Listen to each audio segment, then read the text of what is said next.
After discovering that his parents had left him out of their will, Daniel's world tilted. For years, he had been the one keeping the family afloat, paying the mortgage, the groceries, even the little house repairs that piled up each month. He never minded it.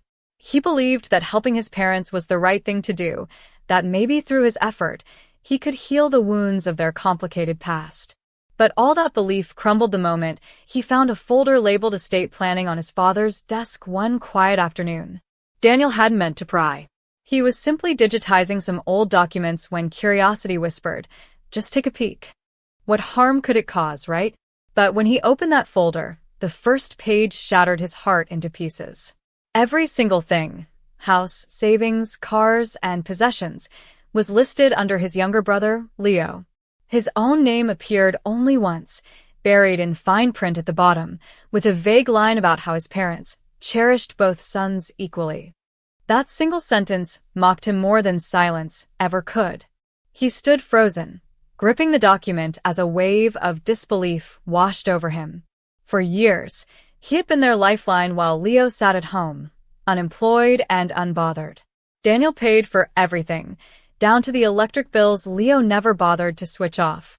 It was as if the universe had played a cruel joke.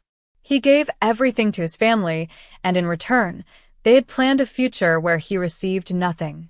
His chest tightened with anger and hurt until his father's voice startled him. "Daniel, what's taking you so long?" his father called from the living room. Daniel walked out, the will clutched in his hand like evidence from a crime. He looked straight at his father and asked, voice calm but sharp, "So this is how it is? Everything goes to Leo?" His father's expression didn't change much, just a tired sigh, followed by the usual dismissive tone. "It's not what you think," he said, rubbing the bridge of his nose. Daniel laughed bitterly. "Then explain it." "It's complicated," his father muttered, as though those two words could fix the betrayal hanging in the air. There was no apology, no attempt to justify it. Just silence, and a look that told Daniel to drop the subject like always. But not this time. He called for his mother, wanting to hear her side. When she entered the room and saw the will in his hand, she tried to soften the blow with a gentle smile that didn't reach her eyes. "Daniel, sweetheart," she began, her voice dripping with false calm, "you don't need an inheritance. You're doing well on your own. Your brother, he struggles. We just want to make sure he's taken care of." Her tone was kind, but her words cut deep. Daniel blinked, unable to believe how casually she justified it. They weren't even denying it. They thought their decision made sense, as if rewarding Leo's laziness and punishing Daniel's hard work were acts of love. He placed the will carefully on the table, his voice eerily calm. "Understood," he said. "At least now I know where we stand." Without waiting for another excuse, he turned and walked out. The front door slammed behind him, sealing a chapter of his life that had always been one-sided.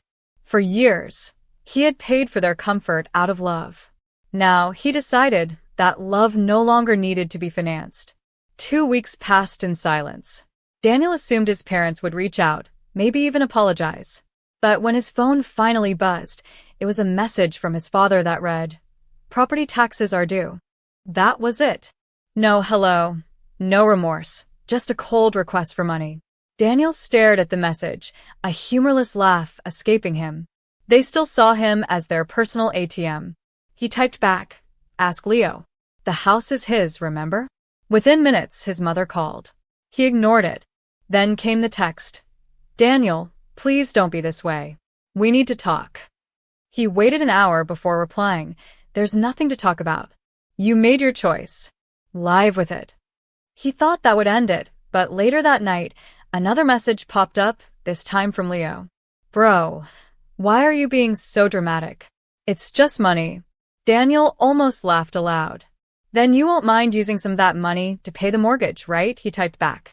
Silence followed. "Before we go on, make sure you hit subscribe so you don't miss what happens next."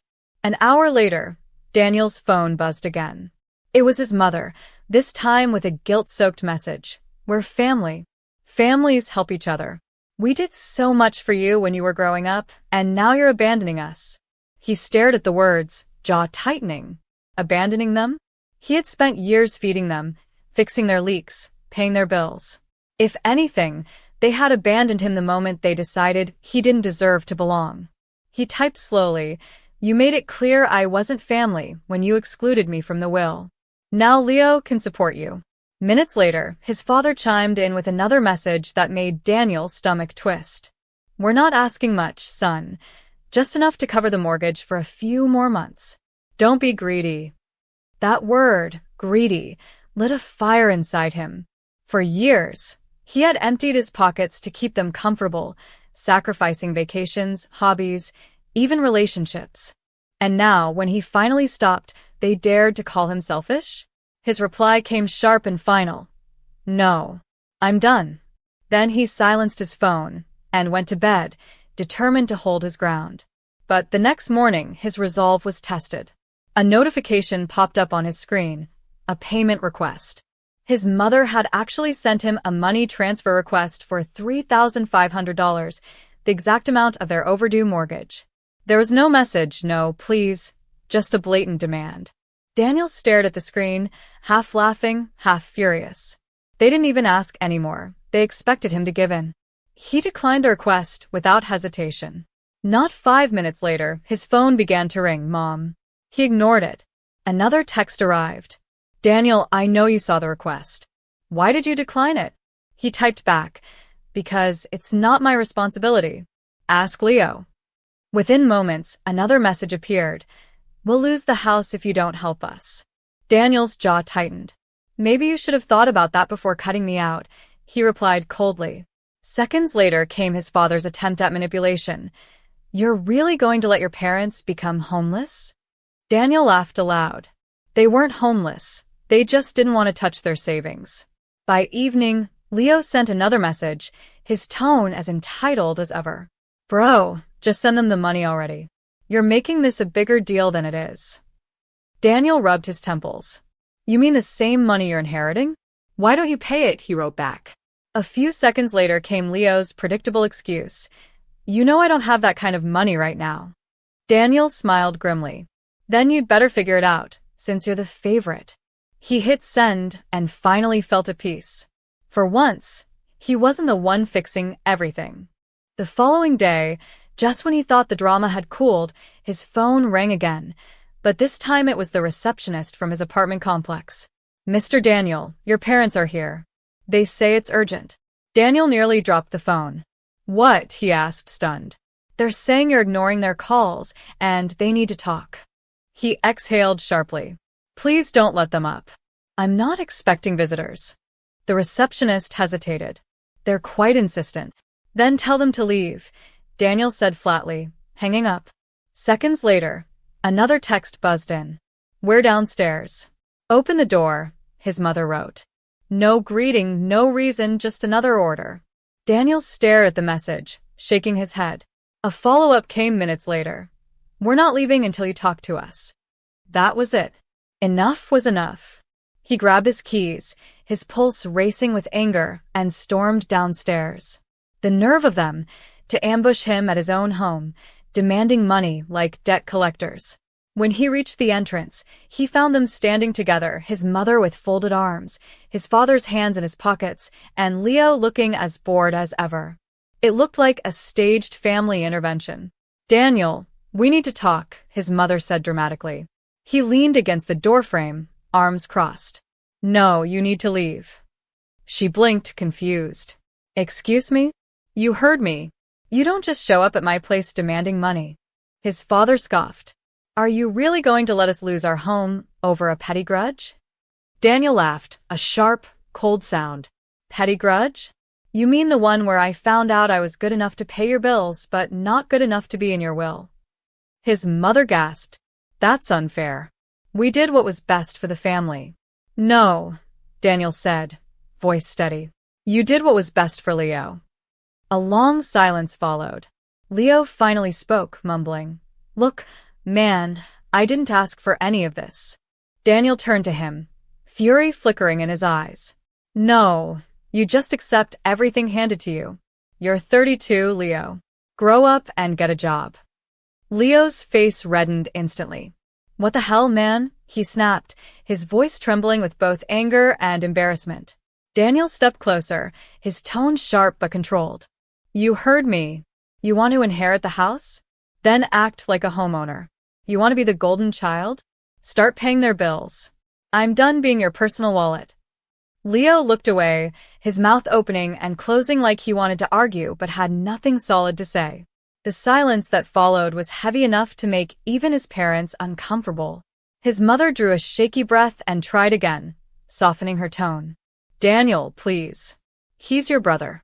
Help him get on his feet. We all make sacrifices for family. Daniel laughed bitterly. Oh, I've sacrificed plenty, Mom. I've supported him longer than either of you ever did. His father frowned, his face darkening. You're being greedy, son.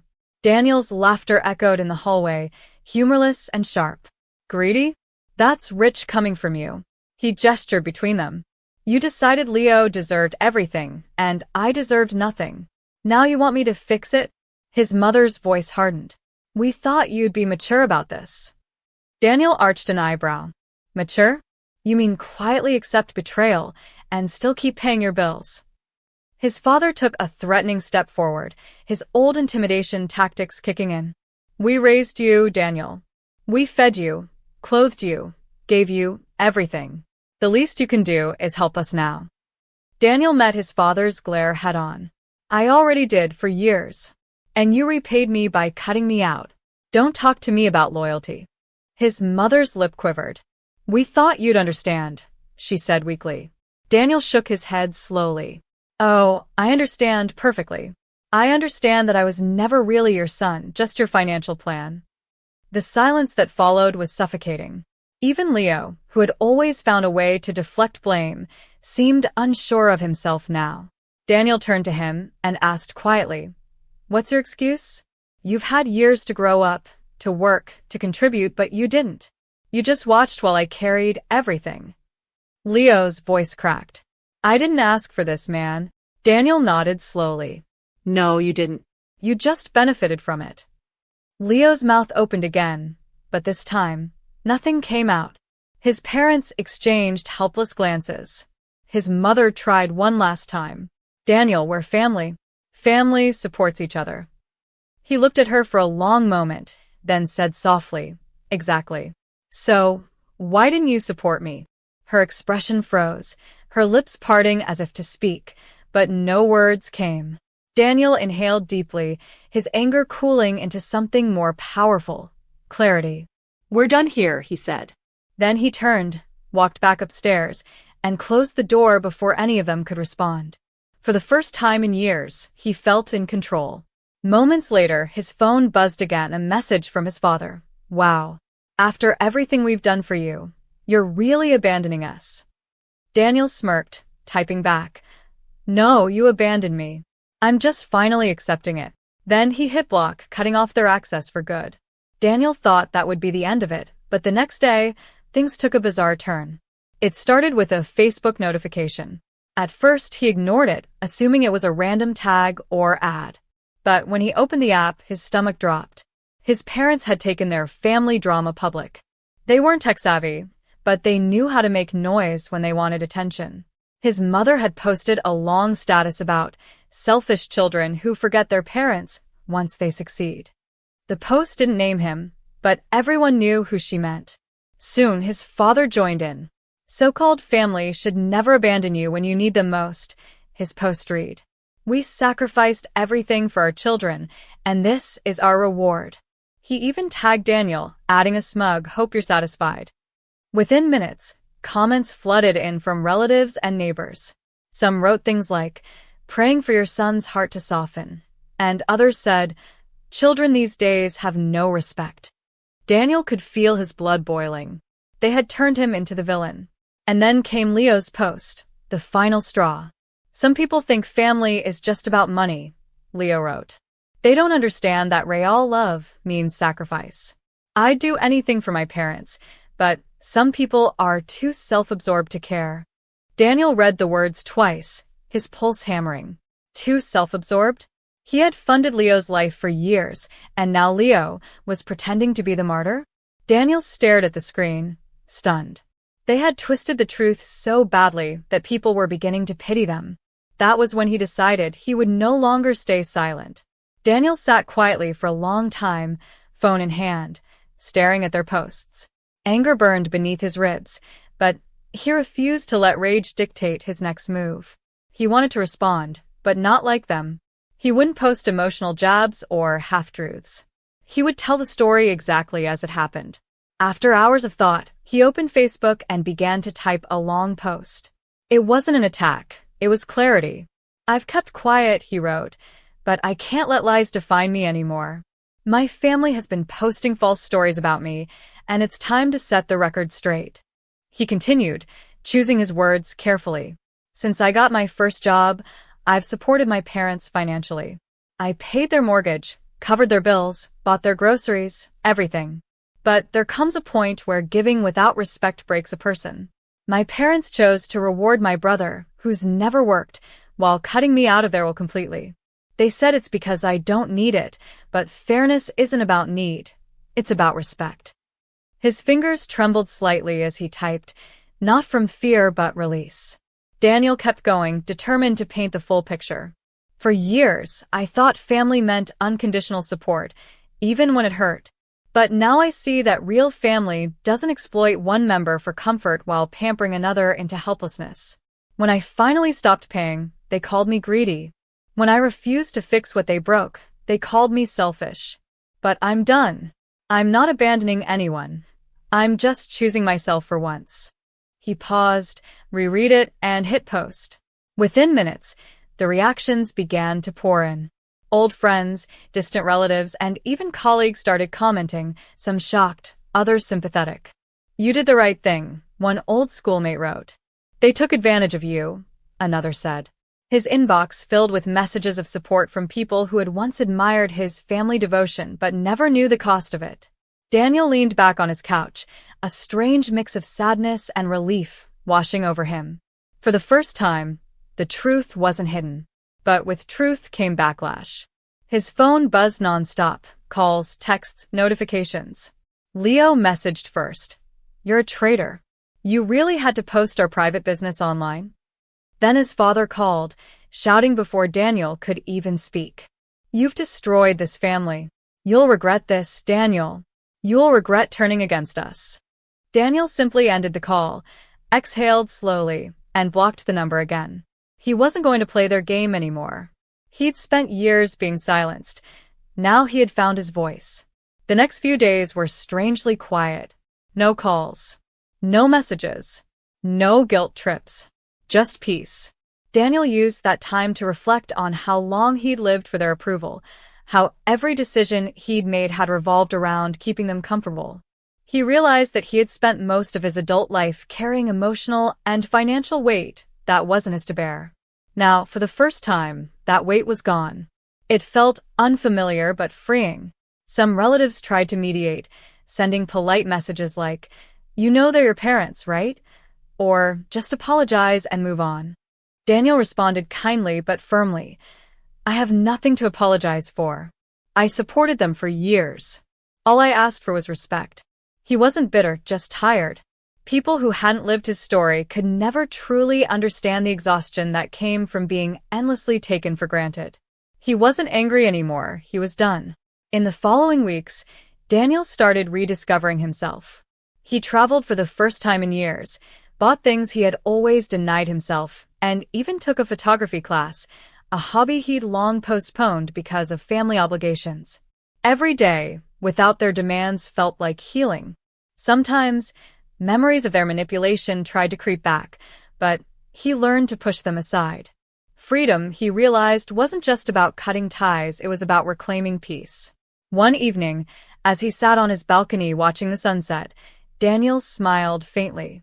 He thought about how far he had come, from being their silent provider to standing tall in his truth.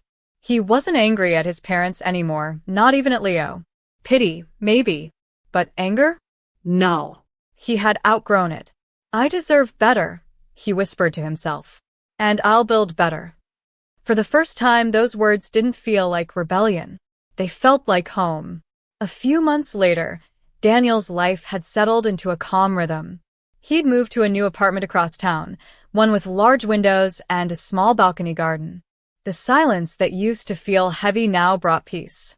He'd stopped checking his parents' social media posts, stopped wondering what they might say next. His focus had shifted to himself, his work, and the people who actually appreciated him for who he was, not what he could give. He started spending weekends with friends he had long neglected, laughing freely, without guilt. One evening, his friend Nia said, "You look different these days. Happier." Daniel smiled. "Maybe because I'm finally living for myself," he said softly. "It's strange how peace feels when you've spent years in chaos." Nia nodded knowingly. "You can't pour into people who only see you as a well," she said. Her words lingered with him long after she left. There were still moments when memories stung, birthdays, holidays, or random reminders of home. Sometimes he'd see families laughing together in a park and wonder what might have been if things were different. But then he'd remind himself that love built on guilt was never real love. He didn't owe anyone his peace anymore. The past was painful, yes, but it had taught him one thing.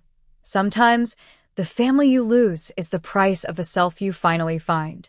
One day, he got an unexpected letter in the mail. It was from his father.